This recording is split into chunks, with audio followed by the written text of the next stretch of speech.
Hello बच्चों, dimension analysis में आपने क्वांटिटीज़ के डायमेंशन फार्मूला फाइंड आउट करने सीख लिए होंगे और आई होप कि आप प्रैक्टिस कर रहे होंगे। आज का हमारा टॉपिक है, उसमें थोड़ा सा और आगे चलते हैं हम। Uses of dimension analysis to find और check the correctness of a equation. देखिए, डायमेंशन फार्मूला आपने निकालना सीखा, उसमें हमने देखा कि बहुत सारे लिमिटेशंस भी थी, कमियां थी कि वो वेक्टर स्केलर पे डिपेंड नहीं करता और भाई दो क्वांटिटीज़ का एक भी हो सकता है, किसी पर्टिकुलर क्वांटिटी को नहीं बताता, और डायमेंशनलेस क्वांटिटी के बारे में तो कुछ ज़्यादा एक्सप्लेन करता ही नहीं। और बहुत सारी क्वांटिटी ऐसी हैं जिनमें एंगल है, कोस थीटा है, एक्सपोनेंशियल है, उनके डायमेंशन फार्मूला आप डायरेक्ट ऐसे फाइंड आउट नहीं कर सकते। फिर भी इनके बहुत सारे यूजेज हैं और आज हम यूज सीखेंगे और साथ ही साथ इसकी और जो लिमिटेशन है मैथमेटिकल कॉन्सेप्ट की, वो भी इसी में देखेंगे। तो देखिए, पहले आपको स्टेप याद करने होंगे कैसे हम किसी इक्वेशन को यहाँ पर उसकी करेक्टनेस चेक करेंगे। तो हम स्मॉल टू थोड़ा इजी टू थोड़ा हार्ड वेरी करेंगे टॉपिक को। मान लीजिए ये कोई फॉर्मूला है और आपको ये चेक करना है कि ये करेक्ट है या नहीं with the help of dimension analysis. तो देखिए, आपके पास फॉर्मूले में दो साइड हैं, एक लेफ्ट हैंड साइड और एक राइट हैंड साइड।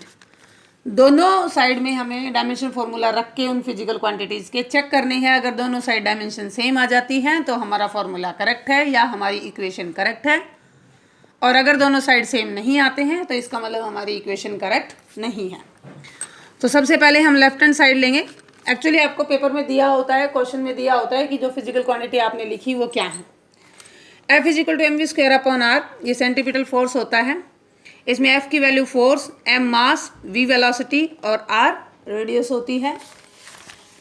तो लेफ्ट हैंड साइड में F है आपका फोर्स, और फोर्स का डायमेंशन फार्मूला आपने निकालना सीख लिया होगा, M1 L1 T-2। Now right hand side, देखिए इनके लिए आपको डायमेंशन आनी बहुत ज़रूरी है। कम से कम जो इजी फिजिकल क्वांटिटीज़ हैं उनके ज़रूर आने चाहिए। जब तक आप इनकी प्रैक्टिस नहीं करेंगे it is not easy for you. Left hand side में हमारे पास है mv²/r। m क्या है? मास। मास का डायमेंशन फार्मूला है M1 L0 T0। यहाँ पे मल्टीप्लिकेशन हो रखी है। v², v है हमारी वेलोसिटी और वेलोसिटी है LT-1, इसका स्क्वायर, और नीचे है r। r रेडियस है तो रेडियस के लिए हम यूज़ करेंगे l। बस अब इसको थोड़ा सिंप्लीफाई कर दो। It is M1 L0 T0। Square को सिंप्लीफाई कीजिए, L का स्क्वायर L2, T-1 का स्क्वायर T-2, और नीचे L। एक L से एक L कैंसिल हो गया, एक बच गया। तो आपके पास टोटल फिजिकल क्वांटिटी में क्या क्या डायमेंशन बची? M1, यहाँ पे L 1 है, यहाँ पे 0 है तो L1 T-2। तो it is equal to left hand side. तो हमारा ये फॉर्मूला ओवरऑल कैसा है? डायमेंशनली करेक्ट है। एक और एग्जांपल लेते हैं। Let we are going to take equation of motion S = ut + ½ at²। यहाँ पे S क्या है आपका? Displacement, U initial velocity, A acceleration. Now let's start to check. Take your left hand side.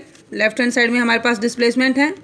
Dimension formula of left hand side is M0 L1 T0। Is it clear कि हमने M0 T0 L1 क्यों लिया? Displacement खाली length होती है, इसमें length एक बार होती है, मास और टाइम नहीं होता, दैट्स वाई दे आर 0। अगर आपको ये चीज़ें अच्छे समझनी है तो इनसे पहले बनाई हुई वीडियोज़ को जरूर देखिए जिनमें डायमेंशन एनालिसिस के बारे में हमने एक्सप्लेन कर रखा है। अब है right hand side. Right hand side में आपके पास दो पोर्शन है। देखिए, इसमें तो सारी मल्टीप्लिकेशन थी और आपने सिंपली मैथमेटिकली इसको सॉल्व कर दिया था। यहाँ पे बीच में प्लस है। यहाँ पर एक नई बात आपके सामने आएगी। u है आपकी इनिशियल वेलोसिटी।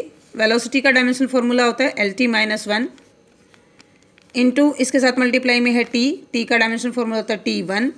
यहाँ पे आ गया प्लस, और ये हाफ, और a है एक्सेलरेशन। एक्सेलरेशन का डायमेंशन फार्मूला होता है LT-2, और यहाँ पे t का स्क्वायर है इंटू T²।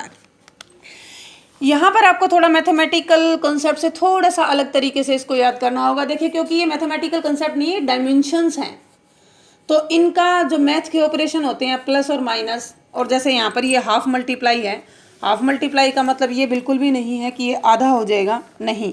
देखिए, T-1 से T कैंसिल हो गया, ये बच गया L, प्लस ये बच गया हाफ, T-2 से 2 कैंसिल हो गया, ये बच गया L। इसका मतलब ये नहीं है कि लेंथ आधी है, नहीं। इस हाफ का भी यहाँ पर कोई फ़र्क नहीं पड़ेगा और इस प्लस का भी कोई फ़र्क नहीं पड़ेगा। यहाँ पर हम इसको मैथ की तरह 3/2 L नहीं करने वाले। अब देखिए डायमेंशन फॉर्मूले की ये प्रॉब्लम है कि ये मैथ के प्लस और माइनस का इसके ऊपर कोई फ़र्क नहीं पड़ता, यानी कि यहाँ पे माइनस होता तो हम इसको सब्ट्रैक्ट नहीं करते। हमें यहाँ देखना है कि कौन कौन सी फिजिकल क्वांटिटी बची हैं। यहाँ पर एक डायमेंशन बची है जो लेंथ पे डिपेंड करती है, लेंथ है जिसकी डायमेंशन, और यहाँ पर भी लेंथ है, और लेंथ को अगर हम ऐड करते हैं तो आंसर हमारा लेंथ ही आता है। तो यहाँ पर देखिए डायमेंशन फार्मूला लेंथ का ही है। ओवरऑल हमारे पास बच गया m0 L1 T0। डायमेंशनली ये भी हमारा करेक्ट है। अब कोई और लेते हैं, जैसे मान लीजिए हमने ले दिया एनर्जी हाफ mv कर देते हैं हम इसको चेक करना चाहते हैं सही है कि नहीं।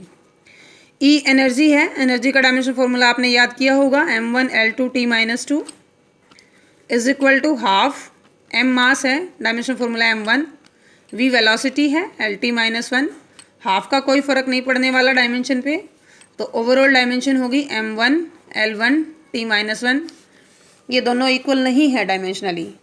यहाँ पे मास 1 है, यहाँ पे भी 1 है पावर में, यहाँ पे लेंथ की पावर 2 है, यहाँ पे लेंथ 1 बार है, यहाँ पे टाइम की डायमेंशन भी डिफर कर रही है।